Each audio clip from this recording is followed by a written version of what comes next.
शांत हो जाइए। सुप्रभात सभी को। अनेक शब्दों के लिए एक शब्द की कक्षा में आपका फिर से स्वागत है। अब तक क्या हो गया है आपका? आपके स्वर खत्म हो चुके हैं, अब व्यंजन से शुरू होंगे। शुरुआत करते हैं आपकी क्लास यहाँ से। समय यहाँ पे बैठ जाओ, यहाँ पे चलो आ जाओ। अच्छा, ये क्लासेस जो बनाई जा रही है ना, आपके रिवीजन के लिहाज से बनाई जा रही है, टाइम वेस्ट ना करो। इनको मारना है, गुस्सा देना। हाँ जिसे मोल लिया गया हो उसका मतलब क्या है? कृत। अच्छा, यहीं से एक शब्द बनेगा, वहां से ही निकलता है भाई।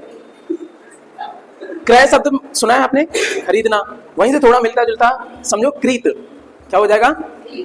कृत। क्या नाम है तुम्हारा? राहुल। नाम तो सुना होगा। कृत, कृत का मतलब जिसे मोल लिया गया हो।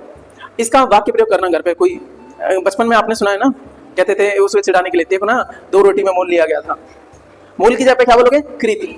ठीक है, समझने के लिए। जिसका जन्म अच्छे कुल में हुआ हो, कुलीन। और जिसका जन्म निम्न कुल में हुआ हो, अंत्यज। पढ़ चुके हैं ना, इस तरीके से पढ़ा जाता है। कुलीन हो गया। लोगों में प्रचलित प्रमाणहीन बात। कैसी बात? प्रचलित है लेकिन उसका कोई आपका सबूत नहीं है, एवं ही चल रही है, उसको बोलते हैं किंवदंती। किंव, आगे का बोलो। किंव नहीं, अंकी में यहाँ पे बिंदी भी है। ध्यान रखना, ये क्लासेस किस में काम आएंगी? वर्तनी में भी काम आएंगी। कैसे उसका शुद्ध स्वरूप लिखा जाता है? किंवदंती। बताओ, यूपी पीजीटी वालों में पूछा, ये उपकार मानने वाले को क्या बोलेंगे? कृतज्ञ। अच्छा, एक और चीज बताएं, इसको प्रोनाउंसिएट कैसे किया जाता है बताओ? ज और या टी, कृतज्ञ। क्योंकि एग्जाम में पूछने को आता है कि ये जो य है क्या है आपका? संयुक्त स्वर है। किससे मिलकर बना है आपका? पहला वाला होगा वो हमेशा ही क्या होगा? आधा होगा। छत्रज्ञ में तीनों हमने कराया था। जो क्या है? क्षत्रिय वाला क्ष है, किससे मिलकर बना है? क श, वो तो है, लेकिन पीछे सा कौन सा वाला है? मैंने बोला क्षत्रिय का काम है पेट चीरने वाला, तो याद रखना वो क्या है आपका? पेट चीरा सा। बात याद रहेगी इस तरीके से। कृतज्ञ यानी उपकार मानने वाला, और यहीं पे क्या है? उपकार ना मानने वाला, कृतघ्न। कृतघ्न, ठीक है। अच्छा, जब पढ़ो पहली बार तो उसको शुद्ध पढ़ो, जिससे डबल काम हो रहा है। ठीक है, विलोम वगैरह आएंगे, वहां पे भी काम आएंगी। ये वो चैप्टर है जिसको मैं सबसे स्लो पढ़ाता हूँ, जिसको कहते हैं अनेक शब्दों के लिए एक शब्द या वाक्यांश के लिए एक शब्द, क्योंकि यहाँ से दूसरों की नींव भी बनती है। ऐसे ही आपको इसको पूरा पढ़ना है, क्योंकि यहाँ पे हम शब्दों से परिचित हो रहे होते हैं कि इसका मतलब क्या होता है, इसका मतलब क्या होता है, कुलीन का मतलब क्या है, ये सब मतलब बताने वाले बेहतरीन चैप्टर होता है। समझ में आएगी? इसको स्किप नहीं कर सकते, बाकी चैप्टर आपके काम चल जाएगा, क्योंकि यहाँ पे परिचय हो गया बहुतों का। ठीक है, तो हो गया कृतज्ञ। उपकार न मानने वाला कृतज्ञ। अच्छा, पड़ोस में लिखा हुआ है कृतज्ञ। क्या है आपका? कृतज्ञ। कृतज्ञ, कृत का मतलब होता है कार्य आपने किया है। कृत का मतलब कार्य। कृतज्ञ, उपकार मानने वाला, आपने कुछ किया है किसी के लिए, उसको मानने वाला कृतज्ञ। और न मानने वाला क्या है? कृतज्ञ। राजस्थान एडमिनिस्ट्रेटिव सर्विस, जैसे हमारे यहाँ पीसीएस होती है ना, वैसे ही वहां पे आरएएस होती है। हमारे यहाँ यूपी में यूपी पीसीएस। अच्छा, बोर्ड कौन सा है? UP PSC, public service commission. और केंद्र में कौन सा है? अब पीएससी तो है, यू लगा दो तो यूपीएससी। और जितने स्टेट के वो क्या है? स्टेट पीएससी, एसपीएससी बोलते हैं। और यूपी में हो गया था यूपी पीएससी हो गया। अच्छा, इसकी सेवा कौन सी है? पीसीएस। दोनों बातों में अंतर है। पीएससी बोर्ड है और पीसीएस उसकी क्या है? सेवा है। वैसे ही राजस्थान में क्या है? राजस्थान पीएससी, आरपीएससी बोलते हैं उसको। ठीक है, बिहार में बीपीएससी, पब्लिक सर्विस कमीशन। मेरी बात समझ में आ रही है ना? और यूनियन के लेवल पे एक ही है जिसको कहते हैं UPSC. State public service commission होते हैं अलग अलग। ठीक है, तो ये आरएस कौन सा है? Rajasthan administrative service. हमारे यहाँ उसको पीसीएससी बोलते हैं। ठीक है, पीसीएस की फुल फॉर्म बताओ। नहीं, वो तो हाँ बताओ। अच्छा, सीएस का मतलब सिविल सर्विस, ये तो ठीक है। पी से बताओ। प्रोविंशियल। प्रोविंशियल, प्रोविंस होता है ना, राज्य, प्रांत, पहले प्रोविंस बोलते थे। ऐसे पीएससी की फुल फॉर्म बताओ। अब पी से तो पता है प्रोविंशियल, और ए से क्या है? आर्म्ड। बंदूक लेके चले ना, आर्म्ड कॉन्स्टेबलरी। पीएससी की फुल फॉर्म क्या होगी? Provincial armed constabulary. समझ आ पाया? चलो, यहाँ पे एक्स्ट्रा चीज होगी जो भी है। जिसे अपने कर्तव्य का ज्ञान ना हो, उसकी जानकारी ना हो, उसको बोलेंगे कर्तव्य विमूढ़। कर्तव्य विमूढ़, अपने कर्तव्य का ज्ञान नहीं है। अच्छा, किसी सिचुएशन में फंस जाओ, ठीक है, अब बोलोगे मैं क्या करूं क्या ना करूं, ठीक है, उस सिचुएशन को बोलते हैं किंग कर्तव्य विमूढ़। I mean fix, I mean dilemma, बोलते हैं कि नहीं, मैं पता नहीं क्या करूं, मेरी समझ में नहीं आ रहा, तुम गाइड करो। तो उसको बोलते हैं किम कर्तव्य विमूढ़। और जो ज्ञान ना हो उसको विमूढ़, यहाँ पे विसर्ग वगैरह नहीं लगाएंगे, ठीक है। तो ये बात होगी, लोअर में आए, लोअर सबऑर्डिनेट होता है उसमें। अपने कर्तव्य क्या ज्ञान ना हो, कर्तव्य विमूढ़। हाँ, क्या करूं क्या ना करूं उसका किम लग जाएगा आगे, किम कर्तव्य विमूढ़, क्या करूं क्या ना करूं। और ये कौन है, कर्तव्य विमूढ़, यानी कर्तव्य का ज्ञान नहीं है। समझ पा रहे ना? इनको जो है ना आपको लिखना है घर पे, सबको नहीं, जो आ रहे हैं आपको नहीं, जो टिपिकल टाइप के हैं, क्योंकि अक्सर कुछ लिया जाता है। करोड़ रुपए का मालिक कौन है आपका, करोड़पति, ये बहुत कठिन है ना, आधा यार। लाख रुपए का मालिक लखपति, चल ठीक है। तो ऐसों को छोड़ देना, केवल वो उठाने जो आपके नहीं बन पाते, ठीक है, वही लिखने, और कुछ नहीं। 12 से 16 वर्ष की आयु की नायिका को बोलते हैं किशोरी। 12 से 16 वर्ष की। दुर्वासा ऋषि आए, देवी राधा को आशीर्वाद दे दिया, तुम क्या रहोगी, किशोरी रहोगी। तो इसलिए किशोरी किनका नाम है, राधा जी का नाम। वो गीता था ना, किशोरी कुछ ऐसा इंतजाम हो जाए, है ना। तो किशोरी का मतलब 12 से 16 वर्ष की आयु की जो नायिका है उसको क्या बोलेंगे, आपका किशोरी बोलेंगे। ये बात समझ में आएगी। कविता रचने वाली स्त्री को बोलेंगे, ध्यान रखना, ये वेरी वेरी इंपॉर्टेंट है, उसमें आ जाता है, शुद्ध वर्तनी में आता है ये, कवयित्री। और कवि होता है, हमें लगता है कवित्री कर देते हैं हम, नहीं, ये जो लिखा हुआ है सही है एकदम, कव या के बाद छोटी की मात्रा हो, त्री, कवयित्री, याद रहेगा। कवि का दूसरा लिंग क्या हो जाएगा, कवयित्री, क्या हो जाएगा, कवयित्री। तो इनको ध्यान रखना। तो ये जो चैप्टर है ना, बड़े सुकून के साथ में पढ़ो, क्योंकि बहुत जगह काम आता है। लिंग बदलने में कवि का कवयित्री हो जाएगा, तो उनमें काम आ जाता है, वर्तनी में खूब काम आता है। तो ये है सर, दो तरीके होते हैं, या तो स्मार्ट वर्क करो या सब कुछ रट्टा मारो। मैंने क्या बोला, एक चैप्टर जिसको तुम सबसे ज्यादा पढ़ सकते हो इतना, बाकी का काम चल जाएगा, क्योंकि हमारा यहीं से क्या हो गया, थोड़ा शब्द ज्ञान हो गया, शब्दों के बारे में परिचित हो गए, तो दूसरा तो निकाल ही सकते हैं ना। कवयित्री, इनको ध्यान रखिएगा, ये इंपॉर्टेंट है। आगे चलते हैं। जिसे बाहरी जगत का ज्ञान न हो, कूप मंडूक। कूप माने कहते हैं कुएं में, मंडूक कहते हैं मेंढक, कुएं का मेंढक। इसका मतलब क्या है, उसे बाहरी जगत का ज्ञान नहीं है, उसे बोलेंगे कूप मंडूक। जिसका जन्म कन्या के गर्भ से हुआ हो, कानीन। कन्या के गर्भ से मतलब क्या है सर, उसका विवाह नहीं हुआ, तभी तो उसको कन्या बोलेंगे, तो उसको बोलेंगे कानीन। अच्छा, क्या इतिहास में कोई उदाहरण ले सकते हो, कर्ण। कर्ण क्या है, कानीन, क्योंकि तब उनका विवाह नहीं हुआ, ठीक है। तो वो हो गया क्या, आपके कानीन। और कोई उदाहरण है, जिसने महाभारत लिखा, वेद व्यास, वो भी क्या है, कानीन। बताओ किन किन के,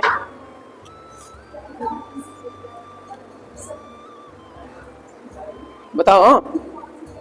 पितामह भीष्म जिनसे विनय करने जाते हैं, बताओ। सत्यवती और शांतनु की कहानी सुनी आपने?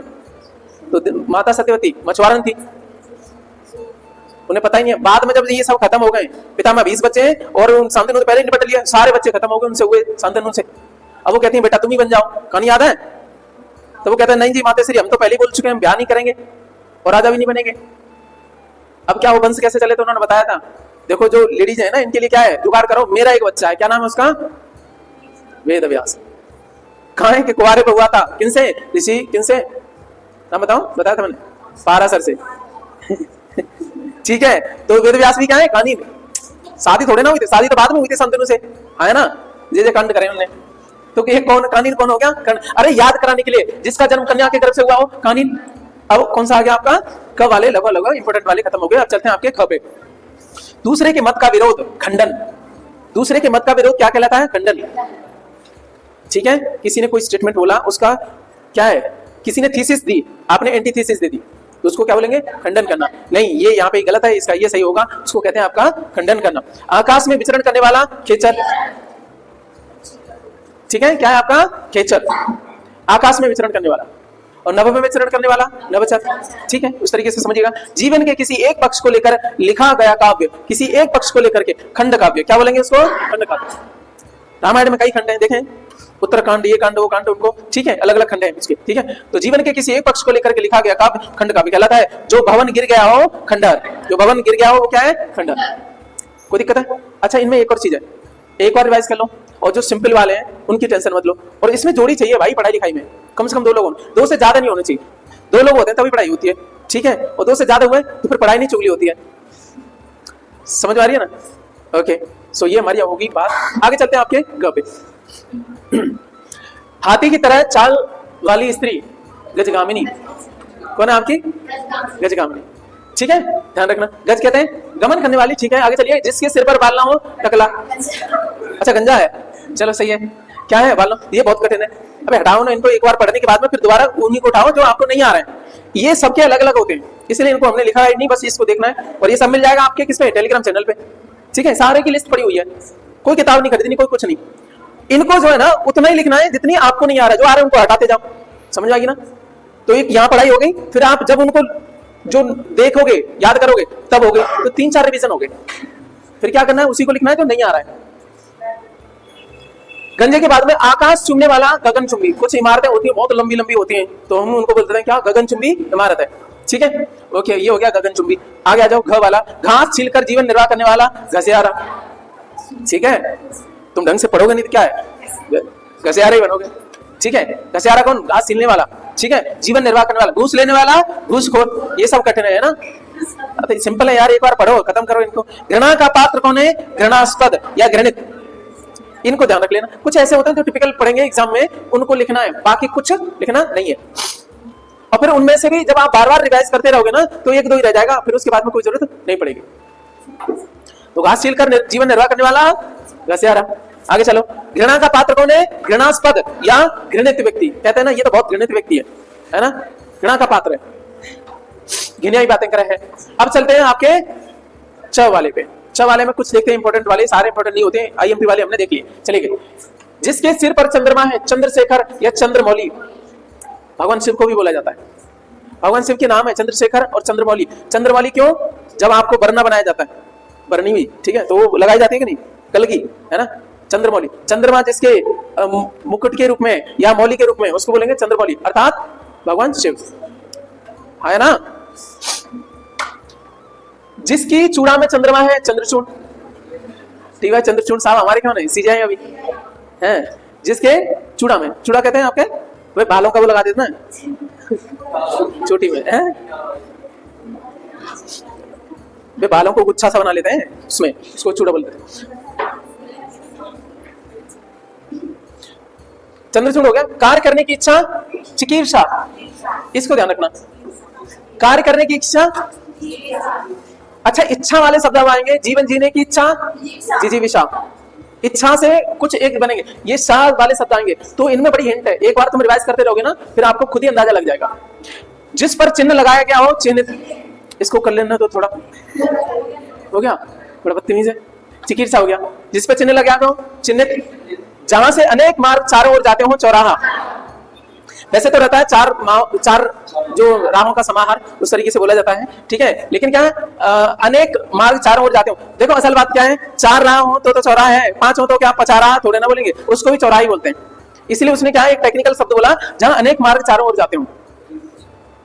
4-6 हो गए तभी उसको चौराहा नहीं बोलते हैं, उसको क्या बोलते हैं, चौराहा ही बोला जाता है, ठीक है। इसलिए टेक्निकली ध्यान रखना। ये देखो आईएएस में पूछा है और कंफ्यूज करने के लिए उसमें लिखा होगा आपका अनंत राहा, एक शब्द होगा अनंत राहा, एक होगा आपका छराहा, पचराहा, एक होगा चौराहा। सामने वाला कह रहा होगा अनेक है, 4 तो है ही नहीं, तो चौराहा मारेगा नहीं। लेकिन टेक्निकली क्या है, एक होगा अनेक राहा, हाँ ये भी होगा ऑप्शन में, ठीक है। उसको भी क्या बोलते हैं, चौराहा। सर 6 छतरी आ गई आपकी। दूसरे के दोषों को देखने वाला, छिद्रान्वेषी। कहते हैं ना वो ज्यादा बारीकियां देखने वाला, छिद्रान्वेषी, अन्वेषण करने वाला छोटी छोटी बातों का, छिद्रान्वेषी। कौन हो गया, छिद्रान्वेषी। क्या क्या छूट गया, क्या हो गया, कौन सा वाला, छिद्रान्वेषी। अब क्या करा जाए, सही कर दिया। अच्छा चलो, दूसरों के दोस्तों को खोजने वाला कौन हो गया, छिद्रान्वेषी। अच्छा, जरूर से ज्यादा मीन में निकालते हैं ना, घर पे दाल बनी या कुछ भी बना, नमक ज्यादा है, बावड़ी, कुछ नहीं बोल रहा मैं।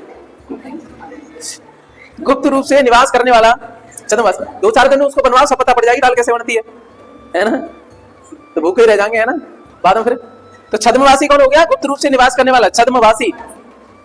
छद्म का मतलब चुप करके, दूसरा रूप धारण करके। जैसे हमारे गुप्तचर होते हैं, तो आपका रूप बदल के रहते हैं ना, कहीं निवास कर रहे होते हैं, कोई कुछ बन करके, कोई भिखारी बन के रह रहा है, तो छद्मवासी क्या हो गया, निवास करने वाला। सैनिकों का निवास स्थान, छावनी, कैंट इंग्लिश में बोलते हैं, छावनी, ठीक है। छिपकर आक्रमण करने वाला, छापामार। छापामार युद्ध पद्धति किसकी फेमस है बताओ, इसको गुरिल्ला युद्ध पद्धति भी बोल देते हैं, शिवाजी महाराज जी की।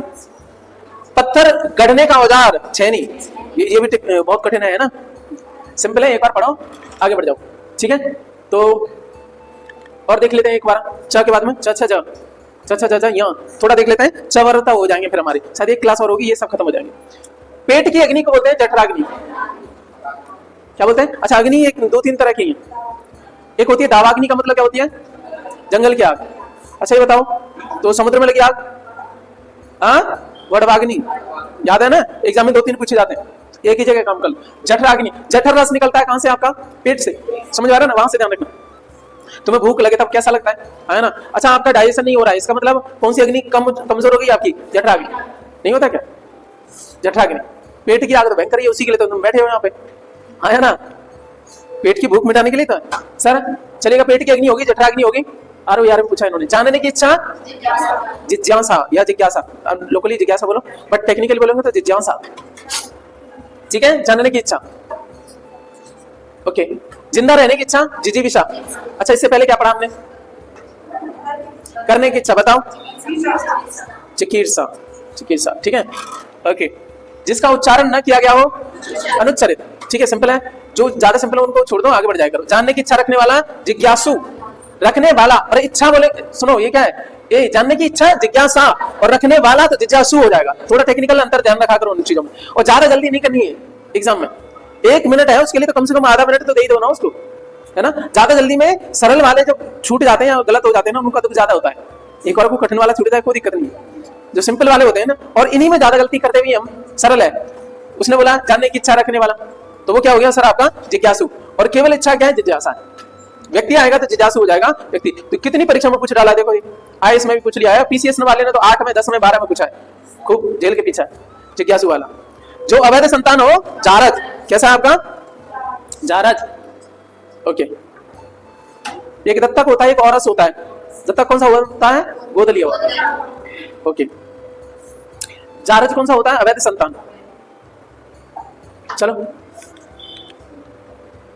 अच्छा तो थोड़ा देख लेंगे। प्राकृतिक जलाशय को क्या बोला जाता है? झील। प्राकृतिक जलाशय को क्या बोला जाता है? झील। अच्छा, झगड़ा करने वाला, झगड़ालू। ओके, सिक्के डालने का कारखाना, टकसाल। सिक्के डालने का कारखाना क्या है? टकसाल। किसी ग्रंथ या टीका की रचना करने वाला, टीकाकार। इसमें कुछ ज्यादा है, सिंपली है ना।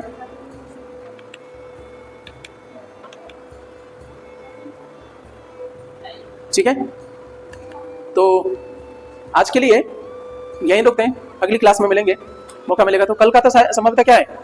छुट्टी है ना, वो रखनी पड़ेगी, नहीं तो बहुत तोड़ देंगे वो। सिलेक्शन में आप ये कारीगरी नहीं कर सकते, ठीक है। ग्रंथकार क्या? अच्छा रुक जाओ, कहाँ बात कर रहे हो आप? टीकाकार, किसी ग्रंथ या टीका की रचना करने वाला, ग्रंथकार। और यहाँ पे टीका से उसने बोल दिया टीकाकार। टीका का मतलब होता है, मान लीजिए कोई वेद है, उस पर तुमने उसको क्या करा, वैदिक लिटरेचर है, उसमें से ऋग्वेद है, और तुमने उसको सरल भाषा में, अपनी भाषा में लिखा, तो उसको कहते हैं टीका या गाइड। तो टीका करने वाला, किसी ग्रंथ या टीका की रचना करने वाला टीकाकार बोल दिया। और केवल ग्रंथ रहेगा, इसने या गलत कराया, क्योंकि ग्रंथ की रचना करने वाला ग्रंथकार होता है। जानना क्या चाहते हो? मैं नहीं समझ पाया। ग्रंथ जबरदस्ती कर दिया उसने, वैसे वास्तविक रूप से टीका से। ग्रंथ वाला तो ग्रंथकार होगा, ठीक है। कई बार एक ही चीज मान लिया जाता है कि नया ग्रंथ बना दिया। टीका भी क्या है, कई बार जैसे महाभारत से क्या है आपका टीका है, किस पे? अष्टाध्यायी पे। गाइड है, अष्टाध्यायी को समझने के लिए पहले महाभारत से पढ़ा जाता है।